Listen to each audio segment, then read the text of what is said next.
설날을 맞이하였습니다. 여러분 새해 복 많이 받으시기 바랍니다. 기분 나쁘세요? 왜 대답을 안 하시는지. 새해 복 많이 받으시기 바랍니다. 그런데 어떤 복을 받기를 원하세요? 좀 복잡해지죠? 어떤 복을 받기를 내가 원하고 있는지. 에베소서 1장 3절에 있는 말씀을 보면 찬송하리로다 하나님 곧 우리 주 예수 그리스도의 아버지께서 그리스도 안에서 하늘에 속한 모든 신령한 복을 우리에게 주시되라고 되어 있습니다. 주셨다, 과거형입니다. 이미 우리가 살아가는 데 필요한 모든 신령한 복을 예수 그리스도 안에서 우리에게 이미 주신 겁니다. 그러니까 신앙적인 의미에서 새해 인사말은 새해 복 많이 받으세요가 아니라 새해 이미 받은 복 마음껏 누리세요. 이미 주신 복, 그래서 이미 받은 복 마음껏 누리시는 한 해가 되시기를 바랍니다. 우리 민족은 워낙 역사 속에서 고난이 많아서 그런지 복 받는 걸 굉장히 좋아합니다. 그래서 오늘 설교의 제목도 복 많이 받으세요입니다.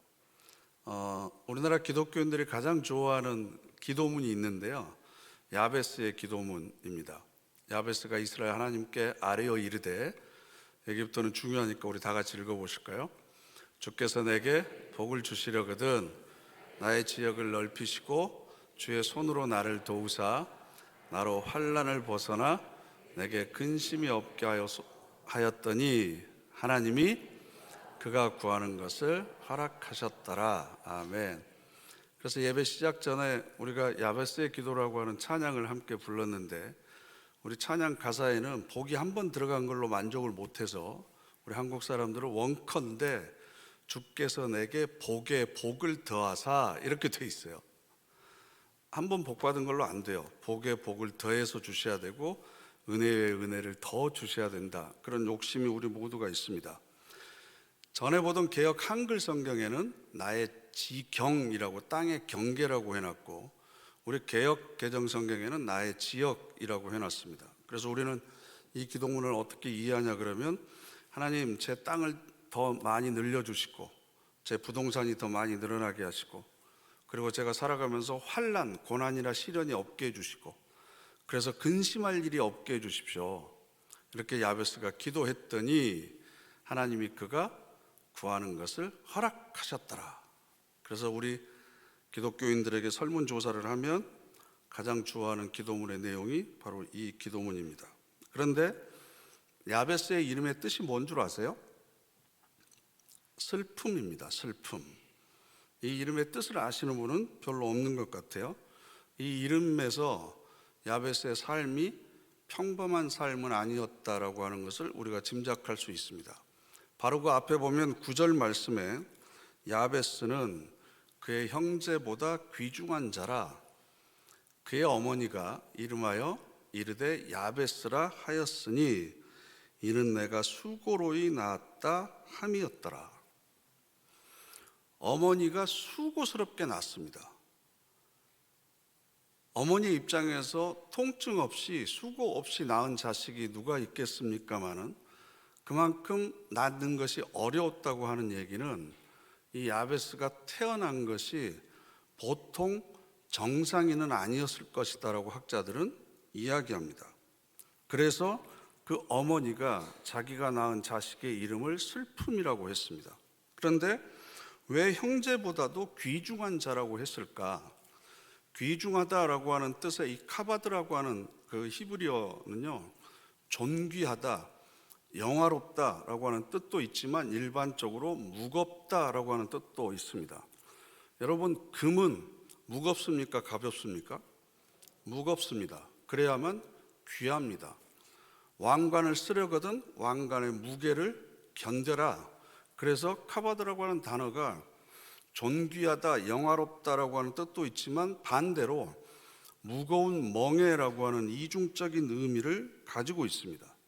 그러니까 다른 자식들보다 수고롭게 나온 이 엄마의 입장에 있어서는 이 자식이 더 무거운 멍에인 거죠. 벗어버리고 싶지만 도저히 벗어버릴 수 없는, 평생을 내가 감당하면서 지고 가야 될 멍에입니다. 그런데 왜 이걸 존귀하다고 표현을 했을까? 저희 어머니도 사형제를 기르셨습니다. 제가 옛날에 한번 여쭤봤어요. 10손가락 깨물어서 안 아픈 손가락이 없다라고 그러는데 정말 다 똑같이 아픕니까? 권사님들 어떠세요? 다 똑같이 아프죠? 그렇다. 그런데 뒤에 어머님이 또 이런 말씀을 덧붙이셨어요. 그런데 똑같이 깨물어도 더 아픈 손가락이 있다. 깨무는 강도는 똑같은데 더 마음이 쓰이고 더 관심이 가고 멀리 있어도 더 안 잊혀지고 더 애정이 가는 자식이 있다는 거예요. 자식들 가운데서 상대적으로 연약한 자식에게는 더 많이 신경과 관심이 쓰이는 거죠. 그 자식이 엄마에게 있어서는 더 소중하고 귀중한 자녀가 되는 겁니다. 그러니까 야베스가 하나님 내 지역을 넓혀 주십시오 라고 하는 이 기도는 하나님 제가 땅 요만큼 있는데 10배, 100배로 넓혀 주십시오 이런 의미가 아니라 삶의 범위를 넓혀 달라는 겁니다. 요즘도 장애인은 정상인보다 생활의 범위가 훨씬 더 좁습니다. 제약을 받을 수밖에 없습니다. 서울 시민들이 그렇게 불편함에도 불구하고 전장현에서 지하철 출근 투쟁을 하는 이유가 바로 거기에 있습니다. 그런데 고대 사회에서는 어땠겠습니까? 더군다나 장애를 가지고 있는 사람은 죄가 있기 때문에 장애를 가지고 태어났다 라고 하는 선입견이 굉장히 강했거든요. 그러니까 장애를 가지고 있는 사람은 가족들의 모임에도 함께 할 수 없었습니다. 왜? 이 사람은 거룩한 사람이 아니니까, 경건한 사람이 아니니까 하나님을 예배하는 그 장소에도 나타날 수가 없었습니다. 그러니까 하나님 제 지역을 좀 넓혀 주십시오라고 하는 얘기는 제 삶의 범위, 삶의 영역이 정상인들처럼 더 넓게 해 주십시오. 그러면 여기서 말하는 환난이나 근심은 우리가 생각하는 일반적인 환난이나 근심의 의미는 아니겠죠. 그럼 야베스의 기도가 우리에게 주는 감동이 훨씬 큽니다. 왜 하나님께서 야베스만, 특별히 야베스만 그가 간구하는 것을 하나님께서 들어주셨을까? 그리고 왜 이스라엘 백성들은 이 야베스라고 하는 이름을 지명으로까지 남겨서 기억했을까? 그건 하나님의 은혜와 긍휼하심을 나타내기 위한 것이지 세속적인 욕망을 간구했더니 하나님께서 다 들어주셨다. 그래서 전혀 시련도 없고 걱정 근심도 없는 삶을 살 수 있다. 이런 신앙을 우리들에게 부추기기 위해서 이 기도문이 기록된 것은 아니다라는 겁니다. 반대로 제가 좋아하는 기도문이 있는데 혹시 여러분들 아실지 모르겠습니다. 잠언에 나와 있는 아굴의 기도입니다. 우리 함께 읽어보실까요? 내가 두 가지를 주께 구하였사오니 내가 죽기 전에 내게 거절하지 마시옵소서. 곧 헛된 것과 거짓말을 내게서 멀리하옵시며 나를 가난하게도 마옵시고 부하게도 마옵시고 오직 필요한 양식으로 나를 먹이시옵소서. 혹 내가 배불러서 하나님을 모른다 여호와가 누구냐 할까 하오며 혹 내가 가난하여도 도둑질하고 내 하나님의 이름을 욕되게 할까 두려워함이니이다. 아멘. 이 기도문 혹시 들어보셨나요? 아굴이 딱 두 가지를 기도했어요. 하나님 내가 죽기 전에 꼭 내 삶에서 이루어졌으면 좋겠습니다. 그 첫 번째는 뭐죠? 헛된 것과 거짓말을 내 입에서 멀리 하십시오. 그러니까 내가 말로 실수하는 사람이 되지 않도록 해주셔야 됩니다. 두 번째로는 필요한 양식만 저에게 주십시오. 혹시 내가 부자면 하나님 없이 살아도 돼 이렇게 교만할까 봐, 혹시 내가 너무 가난하면 도둑질해서 하나님의 영광을 가리울까 봐, 그러니까 필요한 양식만 주십시오. 이런 기도가 사실 잘 되지 않습니다. 왜냐하면 저도 인간적인 욕심을 가지고 있기 때문에 그렇습니다. 교인들에게 하나씩만 가져가세요. 그러면 꼭 두 개, 세 개. 찔리시는 분 웃으시는 건가요? 가방에 몇 개씩 넣어가지고 가시는 분들 계시잖아요.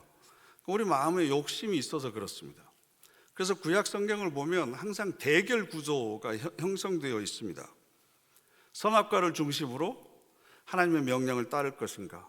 아니면 하나님과 높아지려고 하는 인간의 욕망을 따를 것인가? 아브라함이 왜 이스마엘과 이삭 이 두 아들이 있습니까?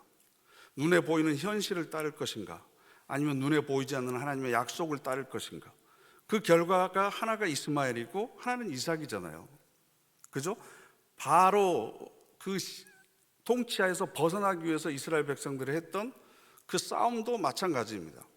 가장 절정에 이르는 것이 엘리야라고 하는 선지자가 바알을 섬기는 제사장들과 갈멜산에서 그 제단을 놓고 함께 싸우는 장면이죠.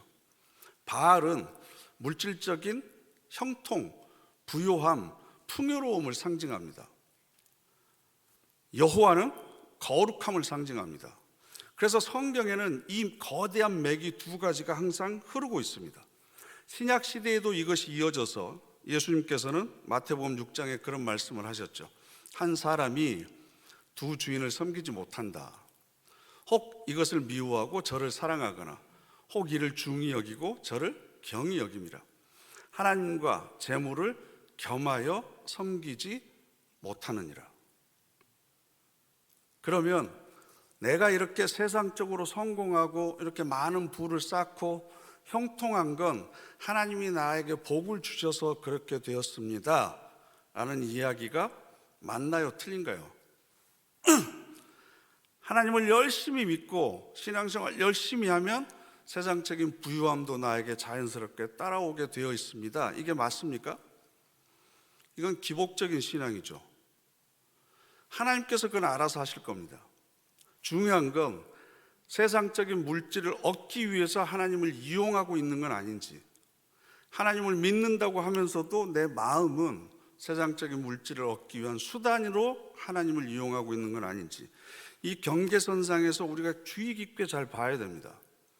그래서 기독교인들이 복을 추구하는 삶을 사는 것, 그것에 대해서 누가 뭐라고 그러겠습니까? 그러나 우리가 추구해야 될 복이 과연 어떤 복인가, 우리가 누려야 될 복이 어떤 복인가, 이건 우리가 심각하게 한 번쯤은 고민을 해봐야 될 것 같습니다. 그래서 제가 여러분들에게 소개해드리고 싶은 사람이 하나 있는데 바로 아론입니다. 아론은 모세의 형입니다. 그리고 이스라엘 백성의 지도자입니다. 아론 하면 저한테는 제일 먼저 떠오르는 사건이 출애굽기 32장에 있는 금송아지 사건입니다. 이스라엘 백성들이 광야를 헤매고 있다가 하나님께서 모세만 따로 시내산으로 불러 올라오게 하십니다. 거기서 이제 십계명을 주기 위해서였죠. 그런데 40일 정도의 시간이 걸리니까 백성들이 불안할 수밖에 없는 거죠. 하나님을 만나서 대화도 하고 하나님의 뜻을 직접적으로 가르쳐줬던 지도자 모세가 보이지 않습니다. 언제 바로가 또 쫓아올지 모르고 광야에서 어떤 위협을 만날지도 모릅니다. 그러니까 우리에게 하나님을 대신할 수 있는 것을, 눈에 보이는 것, 손에 만질 수 있는 것을 우리에게 제공해라. 아론에게 모든 백성들이 항의합니다. 그러니까 아론이 그러면 너희들이 집에 가지고 있는 금부치들을 전부 다 가지고 와라. 그래가지고 금송아지를 만들고 금송아지에 절을 하고 춤을 추고 경배합니다. 모세가 내려와서 이걸 보고 격분해가지고 십계명이 새겨진 돌판을 깨트리죠. 그리고 아론을 불러서 심하게 추궁합니다. 어떻게 이런 일이 일어날 수 있느냐. 그랬더니 아론이 뭐라고 그러죠? 내가 시킨 게 아니고 백성들이 너무 하고 싶다고 그래서 그냥 이렇게 한 거다. 책임을 회피합니다. 지도자로서의 리더십이 전혀 보이지를 않습니다. 그런데 오늘 민수기를 읽으면서 왜 아론이 이렇게 연약함에도 불구하고 아론은 제사장 가문의 시조입니다. 즉 레위 지파의 시조로 하나님께서 삼으셨습니다. 뿐만 아니라 최초의 대제사장이었을 뿐만 아니라 출애굽기서를 보면 제사장이 입어야 될 옷에 대해서 굉장히 세밀하게 정해주고 있는데 그 옷을 처음 입은 사람도 아론입니다. 그리고 제사 중에 속죄제라고 있습니다. 자기의 죄를 짐승에게 전가시켜서 짐승을 대신 죽임으로 하나님으로부터 용서를 받는 그 속죄 제사를 처음으로 드렸던 사람도 바로 아론입니다. 그런데 이 아론의 삶이 평범하지가 않습니다. 레위 지파는 아버지가 했던 걸 자식들이 계속 물려받게 돼 있거든요. 아론에게는 4명의 아들이 있었는데 첫째 아들의 이름은 나답이었고 둘째 아들의 이름은 아비후였습니다. 그런데 나답과 아비후가 아버지를 따라서 하나님께 드릴 제사를 준비하다가 그만 실수를 합니다. 그래서 하나님께서 불을 내려가지고 이 두 아들을 태워 죽입니다. 레위기 10장과 민수기 3장에 이 사건이 기록되어 있는데요, 하나님의 제단에 피울 향불은 정해진 불로 피워야 되는데 이 2명의 아들이 자기들이 가지고 온 불씨를 가지고 편하게 그냥 불을 붙인 거예요. 그러니까 하나님께서 바로 그 자리에서 태워버렸습니다.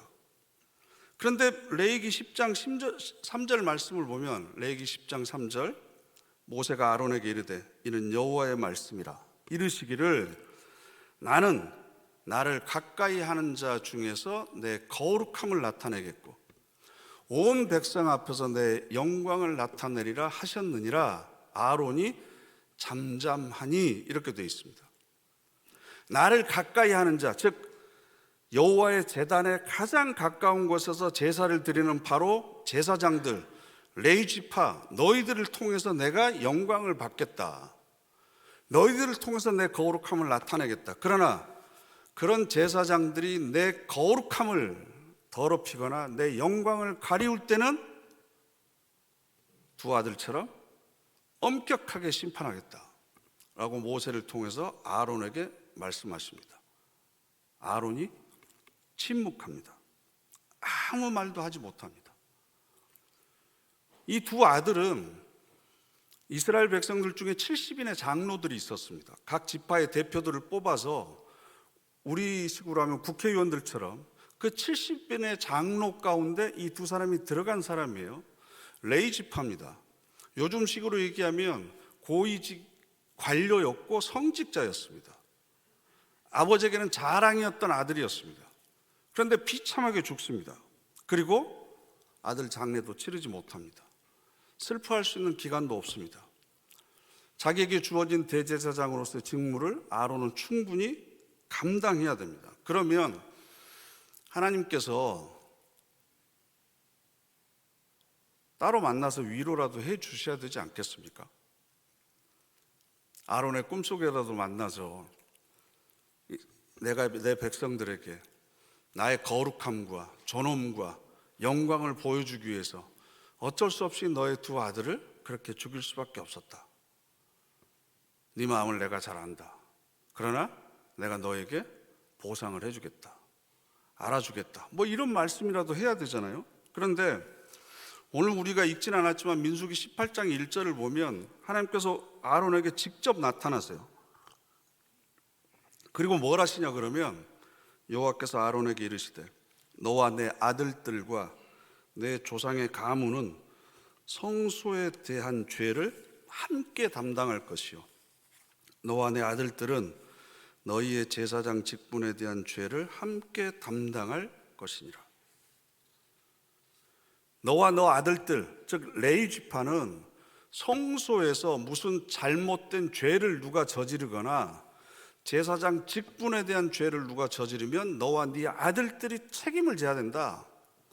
지금 강하게 지금 몰아붙이고 계시는 겁니다. 아니, 제사장의 직분을 잘 감당하면 네가 땅에서도 잘 되고 하늘에서도 잘 될 것이다. 뭐 약속을 해 주시던가. 그렇잖아요. 남들보다 더 엄격하고 철저한 거룩한 삶을 살라고 요구해 놓고 만일 그것을 잘못 살았을 경우에 혹은 제사장의 직분을 잘못 감당했을 경우에는 사람들 앞에서 이렇게 내가 너희들을 엄벌하겠다라고 이야기를 합니다. 그러니까 아론이 정말 불쌍합니다. 모세 뒤에 가려져 있어서 이스라엘의 민족의 지도자로 존경을 받지도 못합니다. 뿐만 아니라 선택된 제사장이어도 불구하고 가장 거룩해야 된 요즘식으로 얘기하면 목회자임에도 불구하고 성경에 칭찬을 받는 구절이 없습니다. 동생인 모세한테 혼나고 하나님한테 혼나고 백성들로부터 불평과 원망을 듣습니다. 자식들 중에서 2명이 죽습니다. 그렇다고 해서 약속된 미래와 약속된 땅이 있는 것도 아닙니다.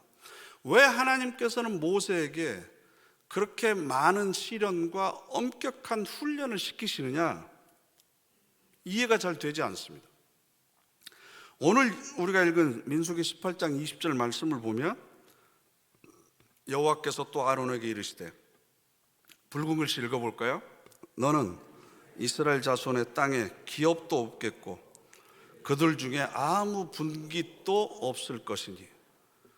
분깃은요, 상속으로 물려받은 유산의 몫입니다. 요즘식으로 얘기하면 형제가 4명이면 부모로부터 n분의 1을 하면 4분의 1은 내 것이잖아요. 그 4분의 1이 바로 분깃에 해당되는데, 아론한테 너는 땅도 기업으로 없을 거고 내 유산도 너에게 상속하지 않을 것이다. 세번역 성경에 그렇게 되어 있습니다. 너는 그들의 땅에서 아무런 유산도 없다. 그들과 더불어 함께 나눌 몫이 너에게는 없다. 이스라엘 백성들이 가나안 땅을 정복하면서 12개 지파 중에서 레위 지파를 제외한 11개 지파는 그들의 인구수에 따라서 땅을 분배받았습니다. 각자 자기들의 땅의 영역이 있습니다.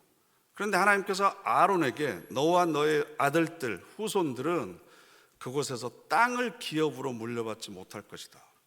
내가 너에게 줄 분깃은, 상속으로 줄 만한 유산은 없다. 만일 여러분들에게 하나님께서 이런 식으로 계속해서 대우하신다면 하나님을 믿으시겠습니까? 선택받은 백성이라고 하는 거룩한 신분은 주셨지만 아들을 뺏어가시죠. 내 삶 자체도 엉망이죠. 이 땅을 살아가면서 아무런 보상도 없고 남들 다 물려받는 땅도 주지도 못하고 약속된 미래와 희망적인 앞날도 보이지 않습니다. 그럼에도 불구하고 엄격한 제사장으로서의 책무는 엄격히 시행하라고 계속 나를 다그칩니다. 한쪽으로 몰아붙입니다. 그런데 그 다음 말씀을 읽고 제가 망치로 뒤통수를 탁 얻어맞은 것 같은 충격을 받았습니다. 그 다음 말씀이 뭐냐 그러면, 내가 이스라엘 자손 중에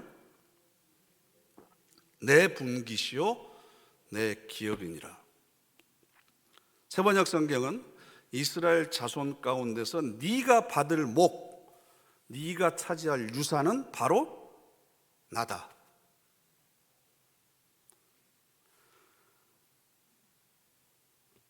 너는 이스라엘 자손들이 똑같이 받을 그 땅을 받을 것이냐? 눈에 보이는 세상의 성공과 형통을 소유하고 싶냐? 아니다. 나는 너에게 그걸 주지 않겠다. 그러나 내가 만군의 여호와, 천지를 창조하신 여호와 나 자신이 바로 네가 받아야 될 유산이고 네 몫이다. 그래서 20절 말씀 다시 한번 읽어보겠습니다. 너는 이스라엘 자손의 땅에 기업도 없겠고 그들 중에 아무 분깃도 없을 것이나 내가 이스라엘 자손 중에 내 분깃이요 내 기업이니라. 하나님께서 왜 아론의 삶을 그렇게 다루오셨는지가 한순간에 풀리는 거예요. 여러분, 거룩하신 하나님이 내 몫이에요. 내가 받을 상속입니다. 내 유산입니다. 내 기업입니다.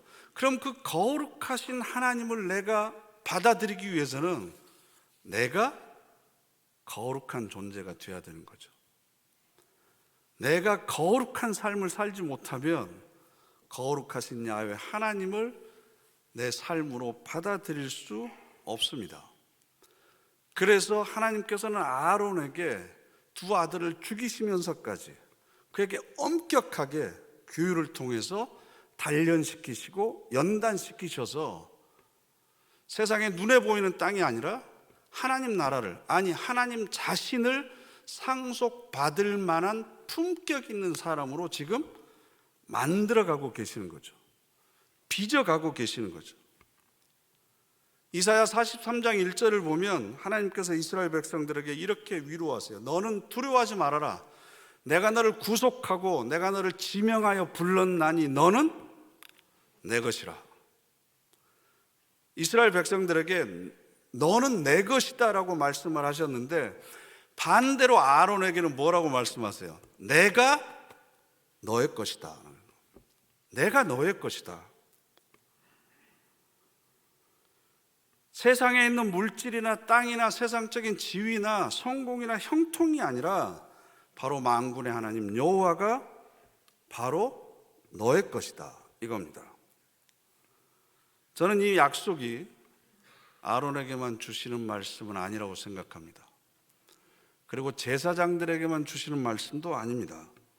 하나님 앞에서 거룩하기를 원하는, 거룩한 삶을 살고자 하는 모든 백성들에게 주시는 약속의 말씀입니다.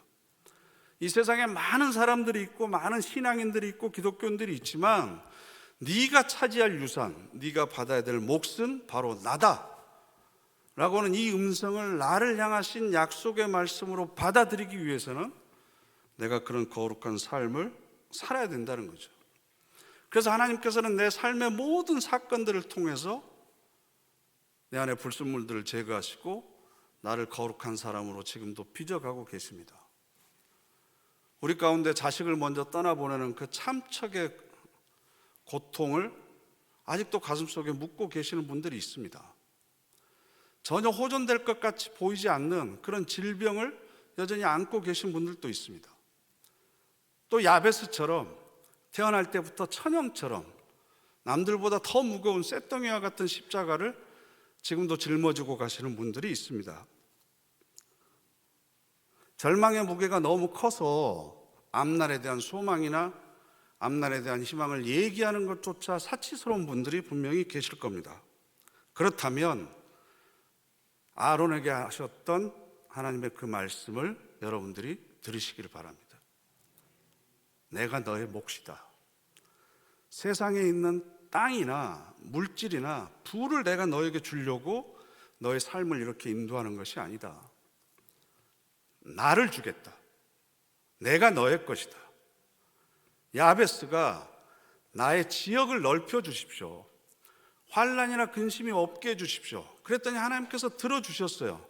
삶의 영역을 넓혀주셨다고 하는 건 하나님 앞에 나아가는 데 있어서 어떤 장애물도 없도록 해주셨다는 이야기 아니겠습니까? 죄인이니까, 불결한 장애인이니까 하나님 앞에 나아갈 수 없는 그런 사람이 아니고 하나님 앞에 언제든지 나아갈 수 있었고, 그렇게 하나님과 깊은 교제를 통해서 세상에 줄 수 없는 마음의 평안과 위로를 얻었기 때문에 환난에서 벗어난 거죠. 환난이 없어진 게 아닙니다. 우리도 마찬가지입니다. 그래서 이 땅에 있는 것들, 이 세상이 우리에게 주는 떡고 물에 침을 흘릴 것이 아니라 하나님께서 이미 우리에게 주신 하늘의 신령한 복을 왜 내가 지금 누리면서 살아가고 있지 못하는 건지, 그 신령한 복을, 모든 복을 이미 우리가 받았음에도 왜 우리는 여전히 세상에 주는 복에 목말라 하고 있는 건지, 내가 거룩한 삶을 살기 위해서 몸부림치면 만군의 여호와께서 내가 너의 것이다, 내가 너의 유산이고 내가 너의 상속이다라고 말씀을 하시는데 왜 그 말씀이 나를 향하신 복의 말씀으로 들리는 것이 아니라 집값 얼마 올랐대, 얼마 전에 산 거 주식 대박 났대, 왜 이 소식이 나에게는 더 복음으로 기쁜 소식으로 들리는가? 내 삶의 지금 발은 도대체 어디에 딛고 서 있는가?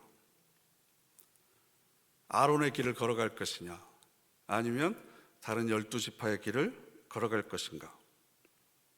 하나님을 유산으로 받는, 하나님을 복으로 받는 그런 아론의 길을 선택하시기를 바랍니다. 그래서 민수기 18장 20절 말씀 다시 한번 읽어볼까요? 여호와께서 또 아론에게 이르시되 너는 이스라엘 자손의 땅에 기업도 없겠고 그들 중에 아무 분깃도 없을 것이나 내가 이스라엘 자손 중에 내 분깃이요 내 기업이니라. 아멘. 이 말씀을 아론이 아니라 나에게 주신 하나님의 말씀으로 받아들이시고, 그래서 하나님과 항상 깊은 교제 가운데 동행하시고 이미 받은 신령한 복을 마음껏 누리시는 그런 복된 한 해가 되시기를 간절히 바랍니다. 기도하겠습니다. 우리 다 같이 합심해서 결단의 기도 드리겠습니다. 하나님, 이미 우리에게 허락하신 하늘의 신령한 복이 무엇인지 깨닫기를 원합니다. 또 저희들의 삶을 통해서 이루시고자 하는 하나님의 거룩을 깨닫기를 원합니다. 그래서 만군의 여호와 하나님 그분을 내 분깃과 기업으로 받기에 조금의 거리낌도 없는 거룩한 자로 우리가 성숙하게 하옵소서. 우리다가 합심해서 결단의 기도 드리겠습니다.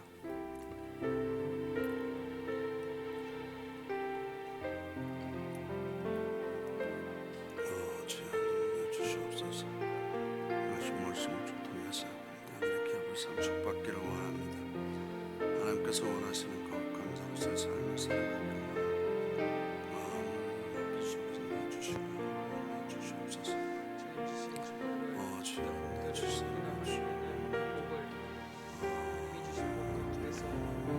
주여 주시옵소서.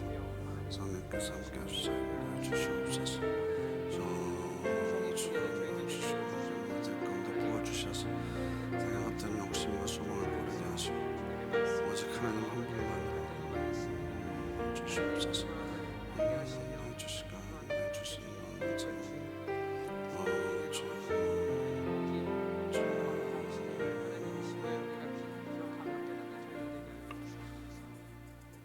거룩하신 하나님, 그 하나님 한 분만으로 만족하기를 원합니다. 세상의 모든 것을 준다 하더라도 하나님이 아니면 거절할 수 있는 용기를 허락하여 주시옵소서. 하나님만이 내가 받을 기업이고 내가 받을 상속의 몫임을 다시 한번 고백합니다. 그 하나님께서 올 한 해도 동행하여 주셔서 이미 허락하신 하늘의 모든 신령한 복을 마음껏 누리며 살아가는, 그래서 세상 사람들에게 선택받은 하나님의 백성들이 어떤 복을 누리면서 살아가는지 보여주는 우리 모두가 되게 하옵소서. 예수님의 이름으로 기도드립니다. 아멘.